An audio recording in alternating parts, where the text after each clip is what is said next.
O que passou despercebido para a maioria dos endocrinologistas, porém, é o fato de que a atividade hormonal das principais glândulas endócrinas depende da influência energizadora dos chakras a elas associados. O corpo astral, algumas vezes chamado de corpo emocional, é considerado a sede das emoções humanas. Nossas emoções têm origens mais profundas e sutis do que a ciência moderna atualmente reconhece. Nas últimas décadas, a medicina começou a reconhecer e a esclarecer as relações existentes entre o estresse emocional e a doença física. Como o corpo astral está fortemente ligado ao nosso lado emocional, na expressão das doenças físicas e emocionais há um elo poderoso e não reconhecido entre a mente, o corpo físico e o corpo astral. Os desequilíbrios emocionais podem ser causados tanto por distúrbios neuroquímicos na atividade cerebral como nos padrões anormais de fluxo de energia no corpo astral e nos seus chakras. Os centros, chakras e glândulas basicamente determinam o estado de saúde, bom, indiferente ou ruim, e as condições psicológicas de um indivíduo. O efeito mais imediato da atividade glandular é psicológico. No plano emocional e mental, um homem é aquilo que o seu sistema glandular faz com que ele seja. Incidentalmente, o mesmo acontece no plano físico, uma vez que este frequentemente é determinado pelo seu estado mental e emocional. Os grifos são nossos. O corpo astral também tem sido chamado de corpo do desejo ou corpo emocional. A literatura descreve o corpo astral como a sede dos nossos desejos sexuais, anseios, disposição de espírito, sentimentos, apetites e temores. Surpreendentemente, o medo é uma das energias astrais que mais nos influenciam atualmente. 0 grau em que as pessoas são afetadas por esses temores e desejos determina a extensão e a natureza da expressão de suas personalidades no plano físico. Embora a maioria dos médicos e cientistas ocidentais considere a expressão emocional humana uma característica da atividade neural do sistema límbico cerebral, este é apenas um sistema auxiliar em relação às energias de dimensões superiores que também penetram no sistema. O cérebro físico é visto pelos mecanicistas newtonianos como um complexo biocomputador neuroquímico. Os mecanicistas acham que o cérebro se assemelha a um sofisticado servomecanismo. O cérebro vivo é, na verdade, uma interface para que a alma se expresse na forma de vida física ativa. Se o sistema nervoso for debilitado pela doença, a personalidade pode ficar aprisionada num vínculo não expressivo, é o que acontece na síndrome do homem trancado dentro de si. Assim, por exemplo, vítimas de derrame cerebral que sofrem uma grave diminuição da capacidade motora, sem perda cognitiva, podem estar plenamente conscientes e, não obstante, serem incapazes de se comunicar com aqueles que a cercam. A programação desse biocomputador pode provir de muitos níveis diferentes de input. Os cientistas ocidentais atualmente só reconhecem a influência de fatores físicos sobre o sistema nervoso. As energias astrais afetam o cérebro físico e o sistema nervoso através de suas ligações sutis com o corpo etérico e de suas interligações com o corpo físico. Diferentemente do corpo etérico, que sustenta e energiza o corpo físico, o corpo astral também opera como um veículo de consciência que pode existir independentemente do corpo físico, embora não deixe de estar ligado a ele. A consciência móvel do indivíduo pode deslocar-se e interagir com o ambiente através do corpo astral enquanto o corpo físico permanece inativo ou adormecido. Embora isso possa parecer estranho, essa função do corpo astral é importante para a explicação de um interessante fenômeno humano que só recentemente foi reconhecido: a experiência de proximidade da morte, EPM. Descrições de experiências relatadas por indivíduos que estiveram clinicamente mortos durante um determinado tempo têm sido objeto de uma série de livros escritos pelo Dr. Raymond Moody e, mais recentemente, pelo Dr. Kenneth Ring. Entrevistas com centenas de indivíduos que foram temporariamente classificados como clinicamente mortos produziram descrições semelhantes de experiências nesse misterioso estado. Uma das experiências mais comuns vividas por pessoas que estiveram próximas da morte é a sensação de flutuar acima do corpo físico e de olhar para baixo. As pessoas muitas vezes descreveram corretamente detalhes das tentativas de ressuscitação efetuadas pelos paramédicos, tais como as roupas usadas pelos membros da equipe de socorro, as palavras ditas e as drogas ministradas. Na falta de explicações lógicas, os médicos contemporâneos têm procurado invocar mecanismos bioquímicos relacionados com a anoxia cerebral, falta de oxigênio no cérebro, para explicar essas aparentes alucinações. Muitos dos que estiveram próximos da morte descreveram a sensação de serem puxados para cima, em direção a uma luz no fim de um túnel, enquanto flutuavam acima da mesa e olhavam para os seus próprios corpos, que estavam embaixo. As experiências de proximidade da morte são representativas de um estado conhecido como uma experiência de viagem fora do corpo, EVFQ. A EVEC talvez seja uma descrição mais precisa do que acontece ao indivíduo porque, durante a EPM, a pessoa na verdade está fora do seu corpo físico. Neste caso, então, a partir de que ponto a pessoa vê o que se passa? A resposta para esta pergunta é que ela está vendo o mundo através dos olhos do seu corpo astral. Outro sinônimo de EVFC, e possivelmente uma designação mais precisa, é o fenômeno conhecido como projeção astral. A projeção astral envolve a projeção da consciência do indivíduo para fora de seu envoltório físico através do seu veículo de expressão astral. Durante a vida, disse que o corpo astral mantém-se ligado ao corpo físico através de uma espécie de cordão umbilical, às vezes chamado de cordão de prata. Supõe-se que, no momento da morte física, esse cordão é rompido e o corpo astral deixa para trás o envoltório físico-etérico em decomposição. A literatura esotérica afirma que durante o sono todas as pessoas abandonam o corpo físico e viajam pelo reino astral, interagindo com seus componentes e habitantes. Obviamente, como a maioria das pessoas não se lembra do que lhes acontece durante o sono, é extremamente difícil provar que alguma experiência astral tenha ocorrido. Na maior parte dos casos, as pessoas tendem a considerar essas experiências como sonhos, eles próprios um estado de consciência imperfeitamente compreendido por muitos. Quando o indivíduo se lembra de ter passado por uma projeção astral, isso geralmente acontece durante ejeções traumáticas do corpo físico, como em acidentes violentos e em experiências de proximidade da morte. Parece que nessas circunstâncias a dissociação entre o molde astral e o corpo físico é uma manifestação de algum tipo de reflexo energético primitivo que protege nossa consciência contra experiências traumáticas.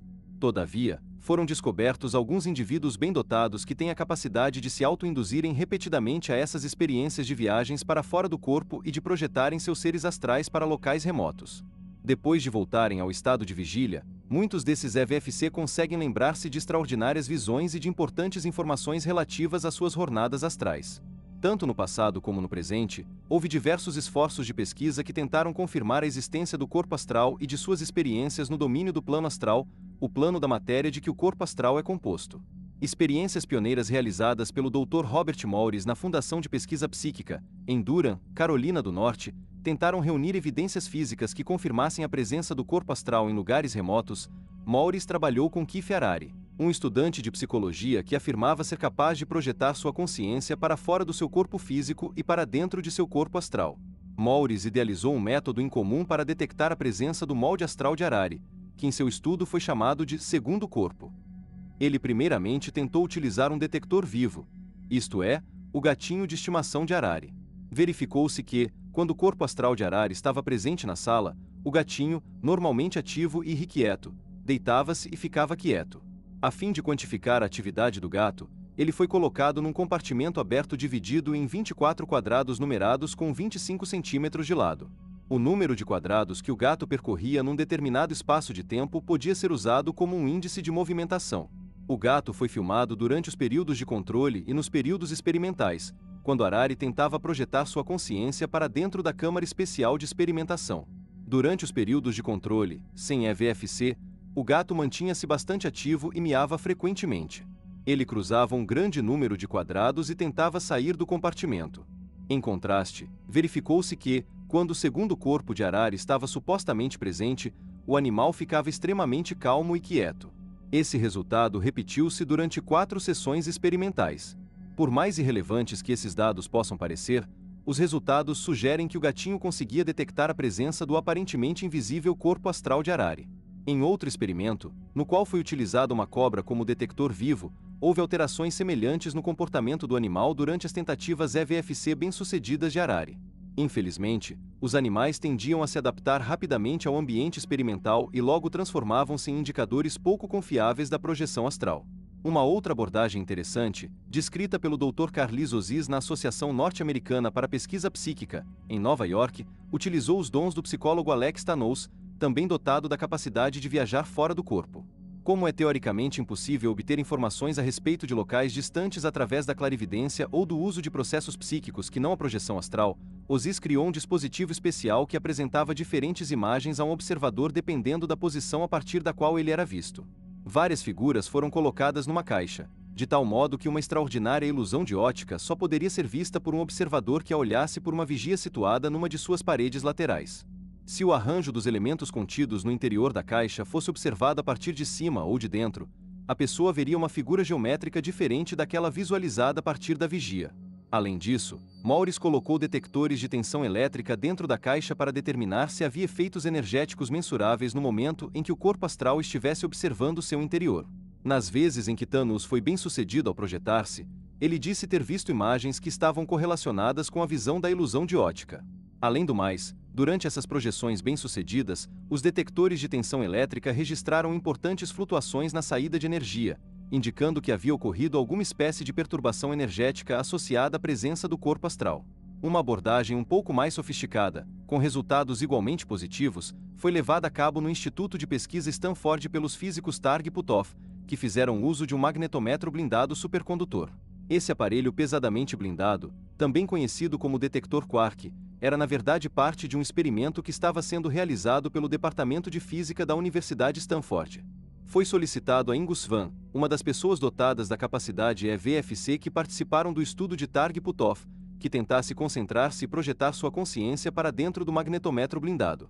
O aparelho propriamente dito era fisicamente inacessível por estar enterrado numa galeria subterrânea situada abaixo do edifício do Departamento de Física, e blindado por camadas de alumínio, cobre e até mesmo por um revestimento supercondutor. Antes do experimento, foi produzido um campo magnético declinante no interior do magnetometro. Isso proporcionou um sinal de fundo para a calibração, o qual era registrado numa tira de papel como um traço senoidal oscilante. Durante os períodos em que Svan sentia estar fora do seu corpo e olhando o interior do magnetometro, o sinal registrado apresentou durante cerca de 30 segundos uma duplicação na frequência da onda senoidal. Observaram-se também várias outras perturbações no campo magnético nas ocasiões em que Svan dirigia sua atenção para o aparelho. Além do mais, Svan conseguiu desenhar com exatidão as camadas interiores do magnetometro com base nas observações que realizou durante sua viagem fora do corpo. Diversos cientistas do Departamento de Física do Instituto de Pesquisa Stanford acharam essas observações muito significativas, embora não as considerassem um experimento cuidadosamente controlado. Esses experimentos, vistos em conjunto, indicam que o fenômeno da projeção astral realmente existe. Além disso, as evidências indicam que o corpo astral pode criar perturbações magnéticas nas energias de oitavas harmônicas inferiores, as quais podem ser detectadas por equipamentos eletrônicos sensíveis. Embora até o momento não tenha sido possível fotografar o corpo astral, esse feito pode vir a se tornar possível no futuro com o desenvolvimento de equipamentos como os aparelhos de formação de imagens por ressonância magnética mencionados no capítulo anterior. Se o princípio subjacente às fotografias do corpo etérico envolve a manipulação de frequências energéticas em ressonância harmônica com as energias etéricas, então esse mesmo fenômeno talvez possa ser utilizado para captar imagens do corpo astral. A única diferença entre os aparelhos de exploração do corpo etérico e do corpo astral seria a frequência de energia necessária para excitar ressonantemente o corpo astral. Se o corpo astral realmente existir, tal como acontece com o corpo etérico, haveria modelos científicos que pudessem explicar a existência, e até mesmo, o comportamento desses fenômenos de dimensões superiores. Um modelo científico dos domínios de frequência. O modelo Tiller-Einstein do espaço-tempo positivo-negativo, embora os cientistas ocidentais aceitem a suposição de que dentro da teoria eletromagnética atualmente não existe nenhum modelo matemático que explique a existência das formas etérica e astral, há alguns pesquisadores pioneiros que examinaram essa questão mais de perto. Um desses pesquisadores é o Dr. William Tiller, professor da Universidade Stanford e ex-chefe do Departamento da Ciência dos Materiais dessa instituição. Ao longo da última década, ou ainda mais tempo, o Dr. Tiller tem procurado utilizar os modelos científicos atuais para explicar certos fenômenos energéticos sutis, sem rejeitar a estrutura científica já existente. A razão pela qual chamo esse modelo de Tiller-Einstein é que suas descobertas são fundamentais para a equação einsteiniana, que estabelece a relação entre a matéria e energia e da qual o modelo é derivado. Embora a forma mais conhecida da equação de Einstein seja igual a mc2, essa não é a expressão completa. A equação reduzida é modificada por uma constante de proporcionalidade conhecida como transformação de Einstein-Lorentz. Essa constante transformacional é o fator relativístico que descreve o modo pelo qual diferentes parâmetros de mensuração, da distorção do tempo a alterações no comprimento, largura e massa, irão variar de acordo com a velocidade do sistema que estiver sendo descrito. A verdadeira equação einsteiniana está ilustrada no diagrama 13. A interpretação clássica da famosa equação de Einstein é a de que a energia contida numa partícula é equivalente ao produto da multiplicação de sua massa pela velocidade da luz ao quadrado. Isto significa que existe uma enorme quantidade de energia potencial armazenada numa minúscula partícula de matéria. Os físicos nucleares norte-americanos foram os primeiros a começar a entender como utilizar a revolucionária informação contida nessa notável equação. As primeiras tentativas bem-sucedidas de liberar esse potencial resultaram nas bombas atômicas lançadas no final da Segunda Guerra Mundial. A energia potencial armazenada em algumas colheres de chá de urânio foi o suficiente para arrasar as cidades de Hiroshima e Nagasaki. Com o passar do tempo, desenvolveu-se uma compreensão mais complexa da equação de Einstein, o que talvez possa ajudar os cientistas a começarem a entender a natureza multidimensional do universo. A equação de Einstein indica que a matéria e a energia são interconversíveis e interligadas. A matéria subatômica é, na verdade, uma forma particular e condensada de energia, isto é, um minúsculo campo de energia congelada. A bomba atômica é apenas um exemplo a demonstrar que a matéria pode ser convertida em energia. Quando se examina a equação ampliada que apresentamos abaixo, na qual a expressão é igual a mc2 é modificada pela transformação de Einstein-Lorentz, pode-se apreciar novos dados a respeito dos aspectos dimensionais da matéria, seja ela grosseira ou sutil. Se uma partícula elevada se deslocar cada vez mais rápido, até mc é igual v2, aproximar-se da velocidade da luz, sua energia cinética aumenta exponencialmente, de acordo com a equação, energia cinética igual meio mv2, na qual v representa a velocidade. O significado visual desse relacionamento é apresentado no diagrama 14. Diagrama 13 – a transformação de Einstein-Lorentz. Diagrama 14 – relação entre energia e velocidade. O diagrama ilustra o relacionamento exponencial entre matéria e energia conforme as velocidades se aproximam da velocidade da luz. As pessoas que se dedicarem a interpretar esse relacionamento teriam a impressão de que é fisicamente impossível acelerar partículas além da velocidade da luz. A curva ascendente aproxima-se da velocidade da luz, c, embora nunca chegue a atingi-la, e prossegue em direção ao infinito. Os físicos especializados em partículas de alta energia sabem que é necessário uma enorme quantidade de energia para imprimir uma velocidade cada vez maior a uma partícula subatômica e fazer com que ela se aproxime da velocidade da luz. A razão desse estranho fenômeno é que a massa relativa de uma partícula cresce exponencialmente à medida que sua velocidade se aproxima da velocidade da luz, até que a energia necessária para uma aceleração adicional se torne tremendamente grande.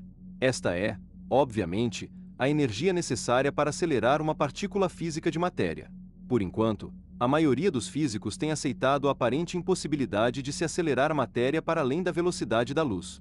Esta pressuposição está parcialmente ligada ao fato de que, quando se insere números maiores que os da velocidade da luz na transformação de Einstein-Lorentz, chega-se a soluções que contêm a raiz quadrada de -1, a qual é considerada um número imaginário. Como a maioria dos físicos não acredita em números imaginários, eles presumem que a velocidade da luz é a velocidade máxima em que a matéria pode se deslocar. Certos matemáticos pioneiros, como Charles Moses, por exemplo, consideram que a raiz quadrada de -1 pertence a uma categoria de número chamada de hipernúmeros. Ele acredita que esses hipernúmeros são necessários para o desenvolvimento de equações que descrevem matematicamente o comportamento de fenômenos de dimensões superiores, tais como as interações energéticas sutis dos sistemas vivos descritas ao longo deste livro. Embora à primeira vista números imaginários, como a raiz quadrada de -1 possam parecer impossíveis de compreender, Moses observa que eles são necessários para a resolução de equações teóricas quânticas e eletromagnéticas. Talvez seja bastante apropriado que os assim chamados números imaginários venham a desempenhar um papel fundamental na descrição dos fenômenos de dimensões superiores, que os cientistas conservadores durante muito tempo consideraram pertencer à esfera do imaginário. Se admitirmos, por um momento, que as soluções que contêm a raiz quadrada de -1 talvez sejam válidas para a descrição de fenômenos de dimensões superiores, então poderemos começar a compreender todo o poder preditivo inerente à equação einsteiniana transformada. O diagrama 15 é uma representação gráfica da energia de uma partícula em relação à sua velocidade, desde um estado teórico de repouso até e além da velocidade da luz, c. No apêndice que existe no final deste livro pode ser encontrada uma descrição matemática mais extensa e complexa a respeito do modo como este gráfico foi obtido. Diagrama 15 modelo espaço, tempo positivo-negativo. A não ser por uma diferença muito importante, à primeira vista trata-se de um gráfico semelhante ao do diagrama 14. Além da curva que leva até a velocidade da luz, existe uma segunda curva, invertida, do lado oposto da linha que representa a velocidade da luz, c, a qual é uma imagem ao espelho da primeira. O Dr. Tiller refere-se à esfera que fica à esquerda do limite da velocidade da luz como espaço-tempo positivo, também conhecido como universo do espaço-tempo físico. Conforme o modelo indica, a matéria espaço-tempo positivo só pode existir em velocidades inferiores à da luz. A curva invertida à direita de c, relativa a partículas que se deslocam com velocidades maiores que as da luz, descreve a esfera do espaço-tempo negativo, IT. Esse universo do espaço-tempo negativo e de partículas que se deslocam em velocidades maiores que as da luz é uma área com a qual a física moderna não está familiarizada. Diversos físicos propuseram a existência de uma partícula conhecida como táxion, a qual teoricamente existiria apenas em velocidades maiores que a da luz.